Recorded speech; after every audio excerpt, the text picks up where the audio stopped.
Hello friends, welcome back to my channel Aadi Cultural World. Kanha ji के सभी भक्तों को मेरी तरफ से राधे कृष्णा। मैं प्रार्थना करती हूँ कि आप सभी स्वस्थ हों और खुश हों।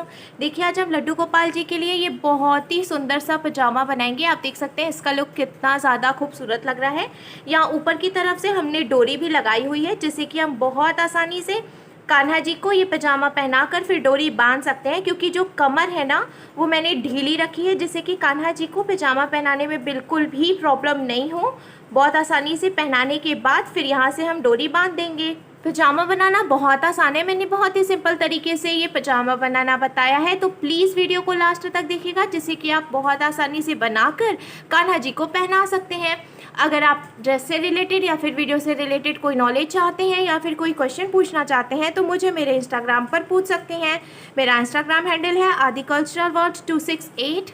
साथ ही साथ मुझे फॉलो भी करें। तो चलिए फ्रेंड्स, अब हम ये बहुत ही खूबसूरत सा पजामा बनाना शुरू करते हैं। इसके पहले अगर आपने अब तक मेरे चैनल को सब्सक्राइब नहीं किया है तो प्लीज़ मेरे चैनल को सब्सक्राइब कर लीजिए। साथ ही साथ बेल आइकन भी प्रेस करिए, जिससे मेरे आने वाली वीडियोस की नोटिफिकेशन आपको सबसे पहले मिले। पजामा बनाने के लिए हमने नियॉन ग्रीन कलर का ऊन ले लिया है। ये बहुत ही पतला ऊन था, इसीलिए मैंने इसको डबल करके यूज़ किया है। अगर आप मोटा ऊन यूज़ कर रहे हैं तो उसको सिंगल ही रखें। और हमने ये देखिए क्रोशिया ले लिया है, ये 8 नंबर की क्रोशिया है। तो चलिए अब हम पजामा बनाना शुरू करते हैं। सबसे पहले हम एक लूप बनाएंगे। तो हमें देखिए इस तरीके से ऊन को मोड़ना है। मैं ऐसे रख के दिखाती हूँ जिससे आपको समझने में आसानी हो। ऐसे हमने एक लूप बना लिया है और इधर वाली उंगली में हमें ऊन को लपेट लेना है। फिर इसी हाथ में हम लूप को पकड़ेंगे और इसके अंदर हमें ये क्रोशिया डालनी है। फिर देखिए ये जो ऊन है इसमें नीचे की तरफ से हमें क्रोशिया को डालना है और ऊन को फंसा कर ऐसे लूप में से निकाल लेना है। तो इस तरीके से ये पहली चेन बन गई। अब हमें फिर से ऊन के नीचे से क्रोशिया को डालना है और हुक में फंसा कर ऐसे चेन में से निकाल लेना है। तो इस तरीके से देखिए ये पहली चेन बन गई है। हम फिर से ऊन के नीचे से क्रोशिया को डालेंगे और हुक में फंसाकर लूप में से निकाल लेंगे। ऐसे ही हमें टोटल 50 यानी कि 50 चेन बना लेनी है। अब ये जो पहली वाली चेन है इसमें हमें क्रोशिया को डालना है और फिर ये जो देखिए ऊन हमने उंगली में लिया है इसमें से क्रोशिया को नीचे से डाल के हुक में फंसाकर हमें चेन में से निकाल लेना है। अब क्रोशिया में 2 फंदे हो गए, तो हमें क्रोशिया में ऊन को लेना है और इन दोनों फंदों के बीच से निकाल देना है, जिससे कि ये यहीं पर लॉक हो जाएगा। अब हम 3 चेन बनाएंगे, 1 2 3। ये देखिए हमने 3 चेन बना ली। अब इसके बाद वाली चेन में हम डबल क्रोशिया बनाएंगे। तो हमें क्रोशिया में ऊन को लेना है और दूसरे नंबर की चेन में हम क्रोशिया को डालेंगे। ऊन को देखिए ऐसे हुक में फंसाकर हमें निकाल लेना है। अब क्रोशिया में टोटल 3 फंदे हो गए, तो फिर से हम क्रोशिया में ऊन को लेंगे और 2 फंदों के बीच से निकाल देंगे। अब क्रोशिया में 2 फंदे बचे, तो हम फिर से क्रोशिया में ऊन को लेंगे और इन दोनों फंदों से निकाल लेंगे। इस तरीके से ये यहाँ पे डबल क्रोशिया बन गई। अब इसके बाद वाली चेन में भी हम डबल क्रोशिया बनाएंगे। तो हमें फिर से क्रोशिया में ऊन को लेना है और इसके बाद वाली चेन में क्रोशिया को डालना है, ऊन को फंसाकर और चेन में से बाहर निकाल लेना है। अब देखिए क्रोशिया में 3 फंदे हो गए, तो क्रोशिया में ऊन को लेकर हमें 2 फंदों से निकाल लेना है। अब 2 फंदे बचे, तो हम फिर से क्रोशिया में ऊन को लेकर बचे हुए 2 फंदों से निकाल लेंगे। तो इस तरीके से ये डबल क्रोशिया बन जाएगी। ऐसे ही हमें हर एक चेन में एक एक बार डबल क्रोशिया बनाते हुए पूरी लाइन कंप्लीट कर लेनी है। हर एक चेन में एक एक बार डबल क्रोशिया बनाते हुए हमने देखिए ये पूरी लाइन कंप्लीट कर ली है। अब लास्ट में हम क्या करेंगे, ये जो शुरू में हमने 3 चेन बनाई थी ना, तो ऊपर वाली चेन में हमें क्रोशिया को डालना है और ऊन को ऐसे फंसा कर निकाल लेना है। क्रोशिया में 2 फंदे हो गए, तो इधर वाला जो फंदा है उसको हमें इसमें से निकाल लेना है इस तरीके से। तो ये यहीं पर लॉक हो गया और ये पूरी लाइन कंप्लीट हो गई है।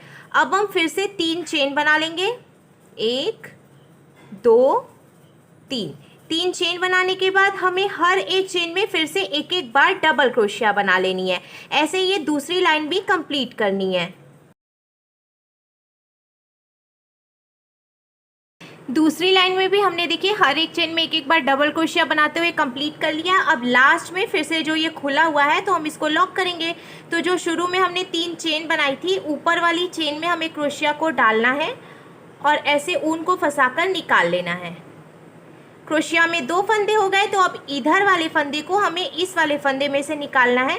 तो इसको सबसे इजी तरीका मैं बताऊं कि पहले हमें ऊन को खींच के बिल्कुल टाइट कर लेना है। टाइट करने के बाद इस तरीके से बेंड करते हुए हमें इस वाले फंदे में से ऊन को निकाल लेना है। ऐसे आप बहुत आसानी से इसको लॉक कर लेंगे। अब हम फिर से 3 चेन बनाएंगे और हर एक चेन में से एक एक बार डबल क्रोशिया बना लेंगे। ऐसे ही हमें तीसरी लाइन भी कंप्लीट करनी है। तीसरी लाइन भी हमने बनाकर कंप्लीट कर ली है। अब लास्ट में हम इसको फिर से देखिए यहीं पे लॉक कर लेंगे, जैसे कि हमने पहले 2 लाइंस में लॉक किया था उसी तरीके से। लॉक करने के बाद अब हम इसको 2 पार्ट्स में डिवाइड करेंगे। तो देखिए हमने शुरू में 50 यानी कि 50 फंदे डाले थे, तो अब हमें 25 में इसको डिवाइड करना है। तो आप चाहें तो काउंट करके भी मार्किंग कर सकते हैं, या फिर अगर आपको काउंट करने में प्रॉब्लम होती है तो आप इसको बिल्कुल बराबर करते हुए ऐसे रखें जैसे कि मैंने अभी रखा हुआ है, और यहाँ किनारे पे इधर से भी मार्किंग कर लें और इधर किनारे पर भी मार्किंग कर लें। तो इस तरीके से ये 2 पीसेस में डिवाइड हो गया है। ये आधा हिस्सा हो गया और ये पीछे वाला आधा हिस्सा हो गया है। अब हम क्या करेंगे कि हमें यहीं पे फिर से 3 चेन बना लेनी है। पहले इस तरीके से 1 2 3 3 चेन बनाने के बाद अब हम फिर से हर एक चेन में एक एक बार डबल क्रोशिया बनाएंगे, लेकिन अब हम चारों तरफ से सर्कल में नहीं बनाएंगे। जहां तक हमने मार्किंग की है सिर्फ वहीं तक हमें हर एक चेन में एक एक डबल क्रोशिया बनानी है। तो देखिए जहां तक हमने मार्किंग की थी वहां तक हमने हर एक चेन में एक एक डबल क्रोशिया बनाकर कंप्लीट कर ली है।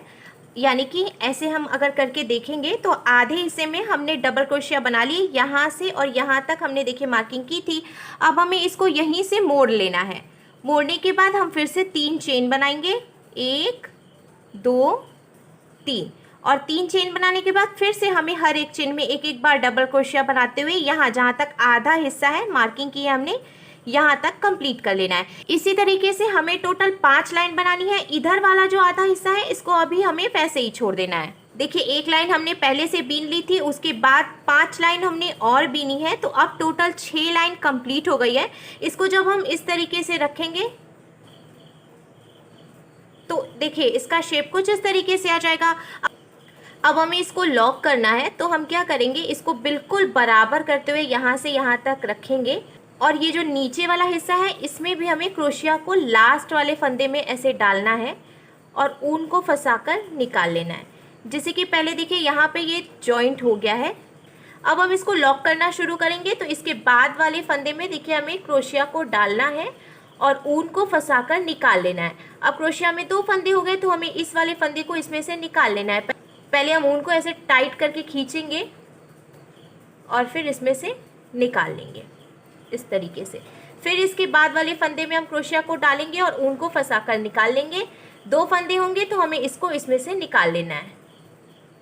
इसी तरीके से हर एक चेन में हमें ऐसे डालना है क्रोशिया को, ऊन को निकालना है और फिर स्लिप स्टिच करते हुए इसको लॉक करते जाना है। इसको देखिए हमने यहाँ से यहाँ तक लॉक कर लिया है। हमें ध्यान रखना है जब भी हम इसको लॉक करेंगे तो हमें जो क्रोशिया है वो दोनों ही पीसेस में डालना है, क्योंकि कभी कभी क्या होता है कि जल्दीबाजी में ना नीचे वाला पीस जो है वो छूट जाता है तो वो लॉक नहीं होता है। इस तरीके से आप देख सकते हैं हमने बहुत ही अच्छे से इसको यहाँ पे लॉक कर लिया है। अब यहाँ पर हमें 3 चेन बना लेनी है, 1 2 3 चेन बनाने के बाद अब ये जो आधा हिस्सा बचा हुआ है यहाँ पर हमें फिर से हर एक चेन में एक एक डबल क्रोशिया बनानी है। जैसे कि हमने इधर की तरफ बनाया था उसी तरीके से हमें इधर भी हर एक चेन में एक एक डबल क्रोशिया बनाते हुए टोटल 6 लाइन कंप्लीट कर लेनी है।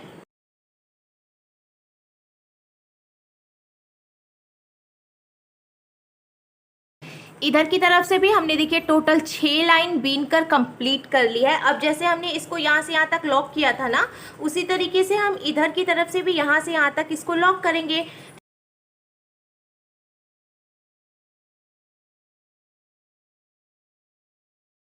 यहाँ सेंटर में मियानी तक हमने इसको लॉक कर लिया है। अब हम ऐसे करके फंदे को बड़ा कर लेंगे और इसमें से ऊन को निकाल कर यहीं से लॉक कर लेंगे।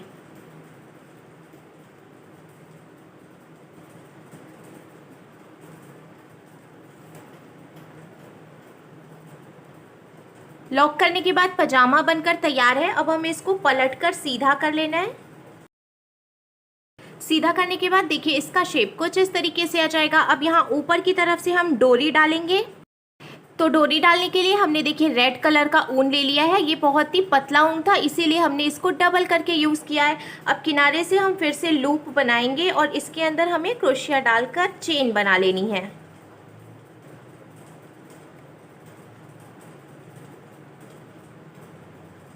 ऐसे ही चेन बनाते हुए हमें एक लंबी सी डोरी तैयार कर लेनी है। हमने डोरी बनाकर तैयार कर ली है। बहुत छोटी डोरी नहीं बनाएंगे हमें देखिए थोड़ी सी बड़ी डोरी बनानी है। और यहाँ लास्ट में फिर से फंदे को हमें ऐसे बड़ा करते हुए इसमें से ऊन को निकाल कर यहीं पे इसको लॉक कर लेना है। और जो ये हम ऊन कट करेंगे बिल्कुल पास से नहीं कट करेंगे, थोड़ी सी जगह छोड़ते हुए फिर इसको कट करेंगे। अब हमें पजामा ले लेना है और यहाँ सेंटर से देखिए जो पहली वाली लाइन है यहाँ से हम डोरी डालना शुरू करेंगे। तो पहले हम अंदर की तरफ से यहाँ से ऐसे डालते हुए डोरी को और निकाल लेंगे इस तरीके से। अब हम बीच में से 4 डबल क्रोशिया छोड़ के 5वें में यहाँ से डालेंगे और पीछे से निकाल लेंगे। इस तरीके से बहुत ही आसानी से डोरी पड़ जाएगी। फिर से हमें 4 डबल क्रोशिया छोड़ के 5वें वाले में से डोरी को निकाल लेना है।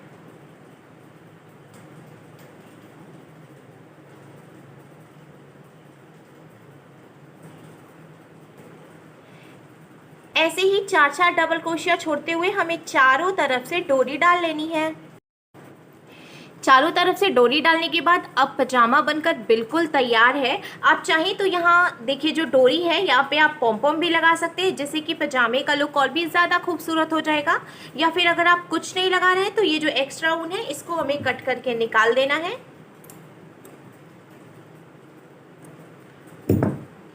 अब कान्हा जी को हमें पजामा पहनाकर और यहाँ आगे की तरफ से देखिए ऐसे डोरी बांध देनी है। तो देखिए फ्रेंड्स, हमारे लड्डू गोपाल जी के लिए बहुत ही खूबसूरत सा पजामा बनकर बिल्कुल तैयार है और इसको बनाना भी बहुत आसान है। तो अगर आपको मेरा बनाया हुआ ये पजामा अच्छा लगा हो तो प्लीज़ इसे लाइक करें, शेयर करें, कमेंट करें और मेरे चैनल को सब्सक्राइब करें। साथ ही साथ बेल आइकन भी प्रेस करें, जिससे मेरे आने वाली वीडियोज़ की नोटिफिकेशन आपको सबसे पहले मिले। Thank you.